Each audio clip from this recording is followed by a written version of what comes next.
Hello, my little toads. Grammy here with another one of her favorite picture books. This one, this one is called Me First, and it was written by Helen Lester and illustrated by Lynn Munsinger.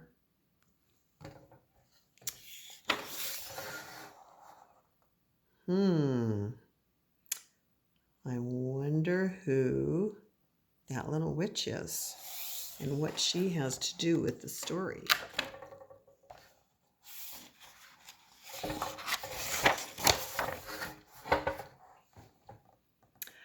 Pinkerton was pink, plump, and pushy.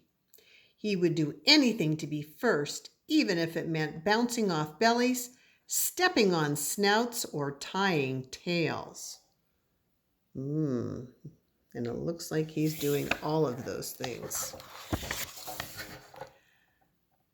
Me first, he cried when he had been last in line and finished first down the slide. Me first, he cried at story time, settling on his round bottom with his big head right smack in front of the book.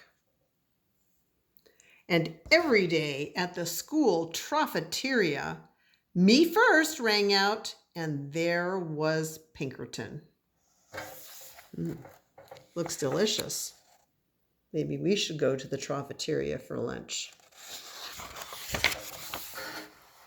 One Saturday, Pinkerton's Pig Scout troop went on a day trip to the beach.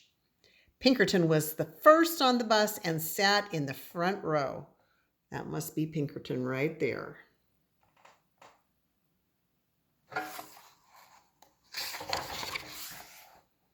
He was first off the bus, first in the water,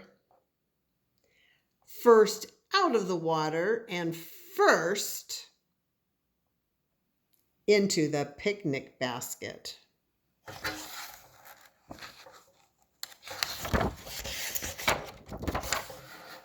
After lunch, the Pig Scouts decided to go for a hike. Well, I guess we can all guess who that is. Off they went with Pinkerton leading the line, of course. As the Pig Scouts marched across the sand, they heard a faint voice far in the distance. The voice called out, "Who would care for a sandwich?" Pinkerton pricked up his pointy ears. Care for a sandwich? Oh, yes. Me first, he thought, and he began to trot ahead of the others.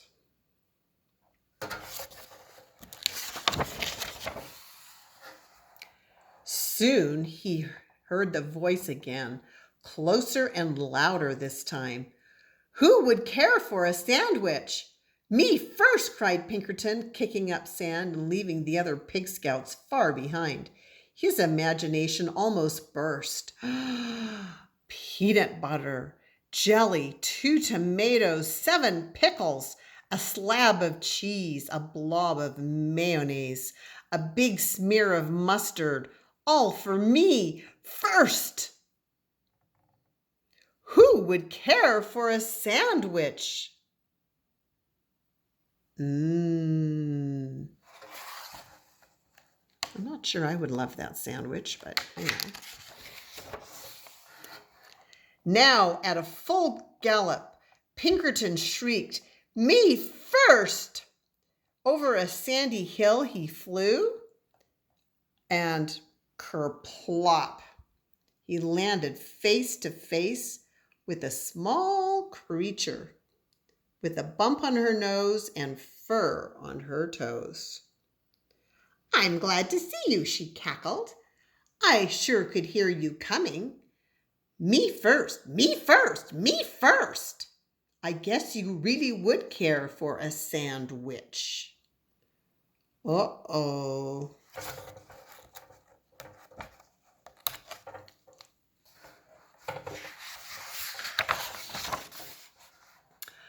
"Oh, yes, indeed," replied Pinkerton. He jumped up and down so fast his teeth jiggled. Good, cackled the small creature. Pinkerton waited. 1 second, 2 seconds, 3 seconds. Well, he asked. Well, what? Replied the small creature. The sandwich, begged Pinkerton. Where's the sandwich? The small creature curtsied.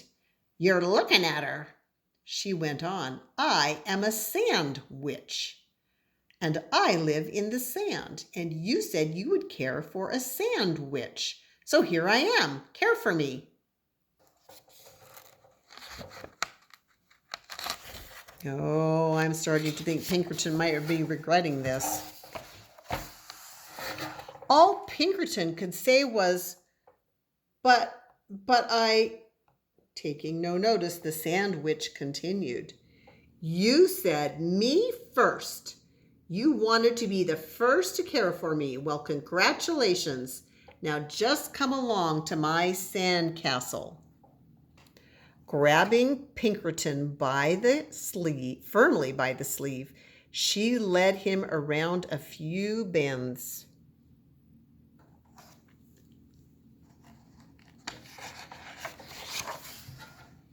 Before he could say, but I, again, the gate to her castle closed. All right, my pink, plump, and pushy one. Now you care for me. You may have the honor of being the first to powder my nose and comb my toes. Seeing no way out, Pinkerton powdered her nose and combed her toes.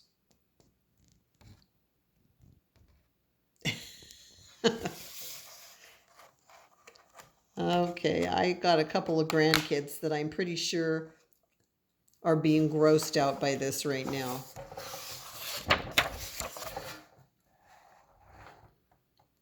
Next, she crowed, you may be the first to put my supper in a bucket and feed me with a shovel. Pinkerton looked around. He had no choice. He put her supper in a bucket and fed her with a shovel. Rubbing her tummy, the sandwich spoke on.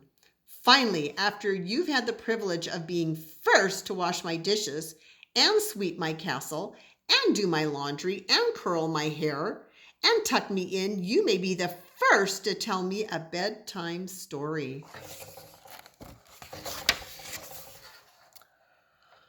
Pinkerton washed the dishes. That is a big stack of dishes. And he swept the castle. I don't think I would like to sweep a sand castle. It feels like your job would never be done, right? Look at all that sand coming out of all those windows and doors.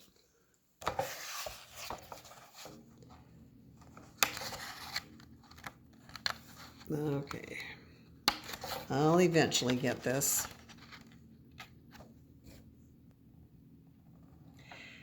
And he did the laundry,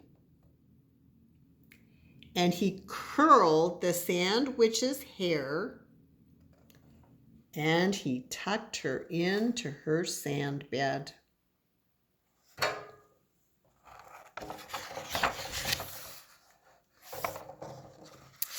The sandwich stretched and yawned loudly. Now the story. I need my story. Pinkerton was so tired he could barely speak. I don't know any stories, he whimpered. Well, then how about making up something? Oh, how about something about concerning a pushy pig who always wanted to be first? Who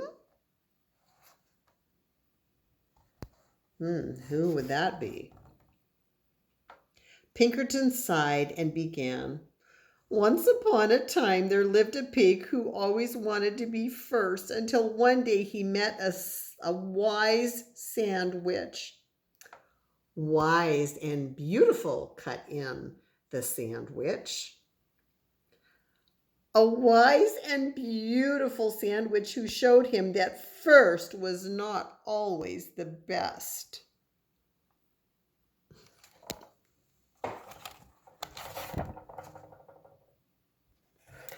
Aha, cackled the sandwich.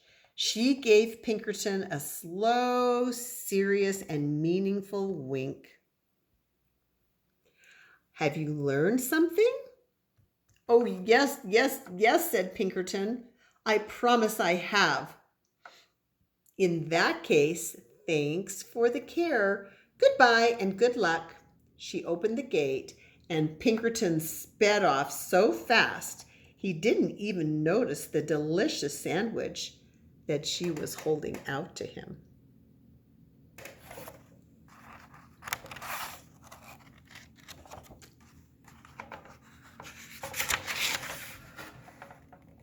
He was just in time to catch the bus. On he scooted, pink, plump, and glad to be last.